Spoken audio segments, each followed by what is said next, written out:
আসসালামু আলাইকুম গাইস, নিয়ে আসলাম নতুন একটা ভিডিও নিয়ে। আমার বন্ধুর একটা গরু সেল হয়ে গেল। আমি ভিডিও করতে গিয়ে বিপদে পড়ে গেলাম। ডিসা দিতে আসতেছে, আজকে প্রথম বের করলো তো, তাই অনেক তেজ দেখাচ্ছে। আর দুইজনও পারতেছে না, যে গুতা মারতে যাচ্ছে বারবার। আস্তে আস্তে যাই, দেখি কি অবস্থা, গাড়িতে তুলতে পারি কিনা। সম্ভাবনা অনেক, কি দেখা যাক। বাহ বাহ, একাই তো গাড়িতে উঠে গেল। গাড়ি মনে হয় ভেঙে ফেলবে, এমন তেজ দেখাচ্ছে। আচ্ছা, একটু সামনের দিকে গিয়ে দেখাচ্ছি, দাঁড়ান একটু ওয়েট।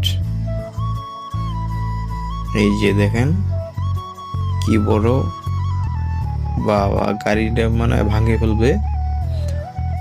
দেখেন না কি তেজ দেখাচ্ছে, অনেক রাগী। গরুটা বাজারে নিয়ে যাবে এখন। আর যদি ভিডিওটা ভালো লাগে তাহলে সাবস্ক্রাইব করে দিবেন। আর আমার বন্ধুর একটু মন খারাপ, কারণ গরুটা অনেক যত্ন করে মানুষ করছে।